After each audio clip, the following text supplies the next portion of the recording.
Մինչև ընթերցումը մի քանի հայտարարություն։ Այստեղ արդեն տեսակ զամբյուղներ կա, այդտեղ եւս երկուսը կան։ Մի քանի օր առաջ միջինք էր։ Չորեքշաբթի օրը պահքը կիսվեց, դարձավ այն 50% անցանք։ Եվ մենք սովորություն ունենք պահքի ժամանակ միջինքին ասում են միջինքի գաթա պատրաստել։ Պատրաստելու սովորություն ունենք։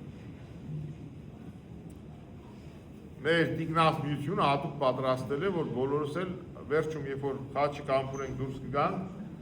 դրանից ով վերցնենք անպայման, ձեր հայրն էլ վերջում խնդրենք, որ օժնի, եւ իրեն այսպես ամրացված են աստվածաշնչային համարներ։ Մերոնց մեջ կա սովորություն, շատերը ուլունքներ են դնում կոպեկ եւ այլն, բայց ավելի Աստծո խոսք։ Այդպես ավելի հարմար ու ճիշտ նկատեցինք։ Սա մեկ։ Երկրորդը, մենք ունենք տիկնասմիություն, ովքեր որ ամեն Կիրակի եւ նաեւ այդ այսպես չասեմ կոնկրետ տիկնասմիություն, որտեղ հիմնականում միայն կանայք են հավաքվում։ Տղամարդիկ եւս կարող են մեր մատաղատանը հավաքվում են այնտեղ ընթերցանություն են անում։ Միգուցե մի փոքր իրար այսպես ճաշակվում են այնտեղ, նաեւ այնտեղ ծրագրեր կազմում, որոշումներ իրականացնում, որտեղ այստեղ մենք շփվում ենք իրար հետ, բայց շատ քիչ։ Այնտեղ ավելի ազատ է շփումը։ Ի վերջո մենք համայնք ենք, մեկ ընտանիք ենք, եւ ճիշտ է որ իրար հետ շփվեք։ Հասկանաք, այն ինչու գնացին այնտեղ, ինչն էր նպատակը, մատաղատուն ինչու գնացին։ Ուզում եմ որ մոտենակ անդամակցեք, մասնակցություն ունենաք։ Սա մեկ, պատարակից հետո, բոլոր պատարակներից հետո այնտեղ են հավաքվում մեր հարգարժան տիկնայք։ Երկրորդը որ կուզեի ասել, շաբաթօրերը մենք ունենք կիրակնօրյա վարժարան, այսպես կոչվում, բայց շաբաթօրերն են հավաքում երեխաների համար։ Մեր թորնիկների, մեր բալիկների համար միշտ գործել է ընկեր Գայանեն է։ Ժամը 12-ին, շատերը գիտեք։ Իրենք գալիս են որոշակի աստվածաշնչային հոգևոր կրթություն են ստանում եւ որը շատ լավ է անդրադառնում իրենց դաստիարակության վրա։ Ձեր բալիկներին, ձեր թորներին 12-ին բերեք թող իրենք որոշակի բաներ սովորեն Գյանից, որը ավելի այսպես փորձառու եւ իմիջիալոց ձեր միջից որոշ մասը ճանապարհով անցել է արդեն։ Մի քիչ ավելի իրենցից տարիքով մեծերը երիտասարդների մասին է խոսքը, մենք ունենք ուրեմն դասընթացներ շաբաթօրերը ժամը 5-ին։ Սիրելի երիտասարդներ, ովքեր դեռևս իրենց մեջ ուժ ունեն, սովորելու, անպայման եկեք, անդամակցեք, մասնակցեք, ձեր հարցերը տվեք, վերլուծություններ արեք, հոգևոր աճ ապահովեք ձեր համար։ Ուրեմն երիտասարդների շաբաթօրը երեկոյան ժամը 5-ին։ Էլի մատաղատ։ Մանուկների համար ժամը 12-ին, պատարակից հետո էլ այս պատարակներից հետո տիկնասմիությունը։ Կարծեմ թե ամեն ինչ ասացի։ Շնորհակալ ենք։ Շատ լավ։ Հիմա բացենք օրվա ընթերցվածը։ Այս կիրակին կոչվում է դատավորի կիրակի, այո։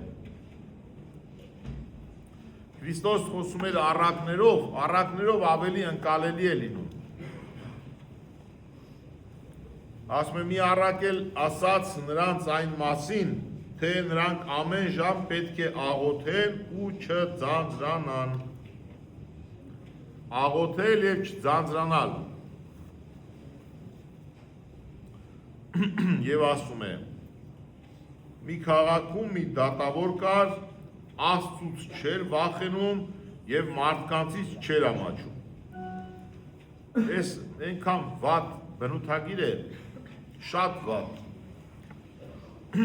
Նախ ասեմ դատավորները ովքեր են։ Ժողովուրդ, դատավորը այսօրվա նույն դատավորը չէր։ Այն ժամանակվա դատավորները դրանք ղեկավարներն էին։ Ղեկավարներ, ովքեր նաև դատավարություններ էին անում, այսինքն ժողովրդի մեջ խնդիրներ կար, դիմում էին դատավորին, դատավորը այդ հարցերին լուծում էր տալիս։ Լավ, այսպես ասենք, փոքրիկ թագավորի դեր էր տանում, այդպես ասենք, որը նաև իրավական գործառույթներ իրականացնում։ Բայց այս դատավորը, գիտեք, երբեմն ասում եմ, երբ որ օրենքի հետ գործ ունես, պիտի շարժվես օրենքով, խիղճը մի կողմի վրա պիտի դնես, այսպես ավելի չոր հաշվարկներով առաջ գնաս։ Բայց այս մարդը բնականից շատ վատն էր, թույլ տվեք ասելու, որ Աստծուց չէր վախենում, այսինքն անհավատ էր։ Տիրոջ երկյուղը չկար իր մեջ, որ Աստծուց ամաչեր, վախենար, որ մտածեր, որ հետո այդ ամեն ինչի համար ինքը պատասխան է տալու, ի վերջո դրա նաև պատիժ կա այդ ամեն ինչին։ Ու մարդկանցից էլ չէր ամաչում։ Անամոթ անձնավորություն էր։ Ես ամեն անգամ կարդալուց այս հատվածը, այսպես կարծես մուրճի պես հարվածում է ինձ, ասում ես ինչ վատ մարդ է։ Ոնց օրինակ բերեմ, պատկերացրեք մի երկիր, ինչ-որ մի երկիր, մեր երկիրը չէ, որտեղ մարդ չի ամաչում Աստծուց, մարդկանցից չի ամաչում Աստծուց, չի վախում, ասենք ներկրում է, կներեք շփոթության համար, ներկրում է, ընդունենք թե թունավոր ուտելիք, ոչ Աստծուց է վախում, ոչ մարդկանցից, կարևորը փողը դուրս գա, վաճառական է հոգով իծն է, վաճառականներն էլ են տարբեր տեսակ լինում։ Ու բերում թունավորում են, կամ թունավոր ուտելիք են սարքում ու պատրաստում վաճառում են ժողովրդին։ Դրա համար առնվազն պիտի վատ մարդ լինես։ Լավ մարդը չի կարող նման վատություններ անել մյուսներին։ Այսինքն Աստծուն չընդունես, անհավատ լինես, մարդկանցից չամաչես, և քո Աստվածը այդ դեպքում միայն գումարն է ու փողը, այսպես էլ ես դատավորն էր։ Մարդկանցից էլ չէր ամաչում, Աստծուց չէր վախենում, և ինչ է ասում, քանի որ այս կինը այրիկին էր, գումար չուներ վճարելու, գալիս է ասում է, անընդհատ է գալիս, անընդհատ գալիս է ասում է իմ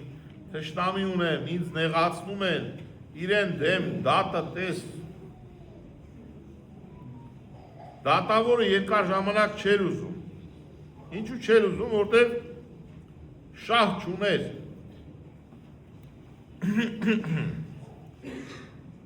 Շահ չկար։ Ոչ էլ պաշտոնով անձնավորություն էր, հարուստ անձնավորություն էր, որ հետո ինչ-որ մի բան է ուվել, նա փոխհատուցում աներ։ Են ձրի լավություն չէր ուզում անել։ Հոգուտ չուներ։ Հիմա այս կինը այնքան է գնում գալիս, որ այս դատավորին հոգնեցնում է, արդեն դատավորը մտածում է իր շահի մասին նորից, որ ինձ չհոգնեցնի այս կինը։ Օգուտ է, որ ես շուտ գործ տեսնեմ այս կնոջ, որ ինձ չհոգնեցնի, անդադ չգնա ու գա։ Նույնիսկ այս դեպքում դատավորը իր շահի տեսանկյունից ելնելով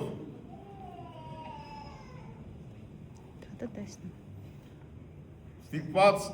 դատը տեսնում է։ Եվ ինքն է խոստովանում ասելով, թե թեև Աստծուց չեմ վախենում, մարդկանցից չեմ ամաչում, բայց այն բանի համար, որ այրիկինը ինձ հոգնեցնում է, որ ինքը չհոգնի, կյանքը չուտի, լավ էսպես ասեմ։ Նրա դատը տեսնեմ, որպեսզի անընդհատ չգա և ինձ չանհանգստացնի։ Եվ Տերը օրինակ է բերում, այս առակ ասում է, ինչ է, կարծում եք այդ անիրավ դատավորը ի վերջո տեսավ այդ դատը, կատարեց այդ այրի կնոջ պահանջը կամ խնդրանքը կատարեց։ Ինչ է, կարծում եք, երևություն, Աստված, որ սիրում է բոլորին ձեր աղոթքին պատասխան չի տալու, աղոթեք եւ մի ձանձրացեք։ Մի քիչ համառություն ունեցեք։ Այնպես չէ որ լավ, դե լավ, հենց նոր աղոթք սարեցի գնացի, հոգնել եմ արդեն։ Ես չեմ ասում որ հակառակ ծայրահեղություն ունենաք ու մտածեք որ Աստված կպատասխանի այն դեպքում, եթե միայն առավոտ երեկո անդադ աղոթենք, չէ՞ դա էլ չափ ունի, ամեն ինչ չափ ունի, բայց ուղղակի հենց այնպես մոտենալն էլ մի բանի նման չի։ Դա նման է որ դպրոցում դաս են տալիս մեզ, որ անգիր պիտի սովորենք, գնում ենք տուն մի անգամ կարդում ենք, ասում ենք բավարար է։ Եթե չչարչարվես, այդ անգիրը քո սեփականը չի դառնա։ Եթե չչարչարվեք, չեք կարող սովորել ոչինչ։ Ժամանակ է պետք տրամադրել այդ ամեն ինչին։ Դրա համար գրված է, որ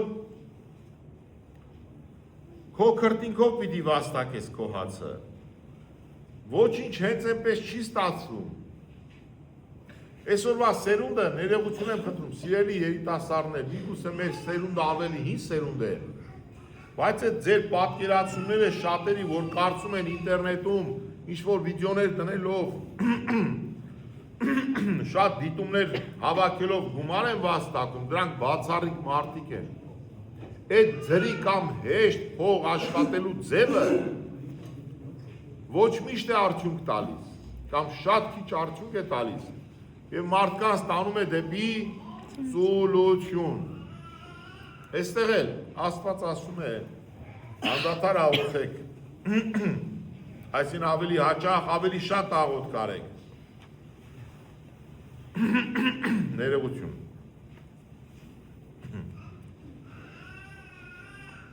Ուրիշ անգամ խոսում ենք ավելի սրտանց աղոթքի մասին, որ մարդ սրտով, հոգով աղոթք անի։ Այստեղ արդեն խոսվում է չձանձրանալու առումով աղոթքը։ Դե լավ, ասում է, աղոթք արեցի ու գնացի վերջ։ Ես նման է գիտեք ինչի, որ այսօր ասում են մի ասեք աղանդներ, բայց պիտի ասեմ, ես միշտ զգուշավոր եմ, ասում եմ կրոնական հարաբանություններ, բայց նաև ասում եմ աղանդներ, հիմա, որ աղանդա, ասեմ աղանդ չի, ինչ տեսնում եք, են եք ասում, հիմա տենց հա, խաչին ասում են խաչ, ասում ենք նաև տերունական նշան, բայց դե խաչ հա, են աղանդավորն էլ աղանդավոր, ասում ենք լավ կրոնական հարաբանություն, բայց դե աղանդը մնում աղանդ, երբ որ մուտք ես գործում ինչ-որ աղանդ, շատերը, ոչ բոլորը, անմիջապես ասում են, եթե դուք արդեն եկաք մեր մեջ, արդեն մեզանից մեկն եք, վերջ դուք արդեն փրկված եք։ Շատ հեշտ փրկության են տանում մարդուն։ Աստծուց առաջ ընկնելով որոշումներ են կայացնում։ Բայց մարդու չարչարանքը, այդ մարդու աղոթական վիճակը, այդ մարդու արդյունքները ուղղակի դարձար աղանդի անդամ, ուրեմն դու փրկված ես։ Շատ հեշտ փրկություն են առաջարկում, մարդիկ դրանից գայթակղվելով խաբված մնում են այդ կազմակերպության մեջ։ Ու դրանից բխող հետևանքներով մեծամտություն, որ Աստծո առաջ ընդունելի չէ, խոնարհությունը դրվում է մի կողմ, ինչը որ ընդունելի է Աստծո առաջ։ Մեծամտությունը արդեն իրենք որ սատանան էլ մեծամտացավ։ Շատ լավ, սիրելիներ, մոտավոր այսքանն էր, տեսնենք ինչ է, որ ուզեցի միասին մտածեինք, մտորեինք, հիշեք, որ մի քիչ ավելի համառ եղեք, և աշխատանքում, և կյանքում, և ամեն տեղ, մի հոգնեք շուտ, ամեն ինչ դժվարությամբ է ձեռք բերում, բայց նաև արժեք կա, ինչը որ դժվարությամբ է ձեռք բերում, ինքը արդեն արժեք է ունենում մեր համար, իմաստ է ունենում, այն ինչը մի անգամից գալիս է, ջրի բերած, ջրի տարած է դառնում, հեշտ ձեռք բերվածը հեշտ էլ կորսվում է, օրինակը տեսեք ձեր զավակների պարագային, կարող եք հեշտ տալ, երեխան երբեք չգնահատի, չհասկանա, որ պետք է ասենք թե տնտեսել, ընդունենք թե, պետք է խնայել, չէ՞։ Ու կարող ենք մենք փչացնել այդ ամեն ինչը։ Շատ լավ, ես ավարտեցի այստեղ խոսքը եւ հայտարարության պես մի բան ամսի 21-ին Գրիգոր Լուսավորչի տոնն է ժամը 10:30։ Հա, ամսի 21-ին մի շաբաթօրեն, միշտ։ Մուտնի վրա։ Բաց պատարակ է լինելու ամսի 21-ին։ Վարագույրը բաց կլինի, պատարակ կլինի եւ նաեւ կլինի հաղորդություն։ Միջանկյալ։ Այնպես որ սա մեր համար մխիթարություն, որ կարողանանք այդ ընթացքում ժամը 10:30 է սկսվում, շաբաթվա միջի պատարակները սկսվում են 10:30, այստեղ մեր մոտ։ Մնացած կիրակի օրերը ժամը 11-ին։ Աստված զորացնի յուրաքանչյուրիդ իմաստություն, խոնություն, պարգևի իր շնորհներով ամեն։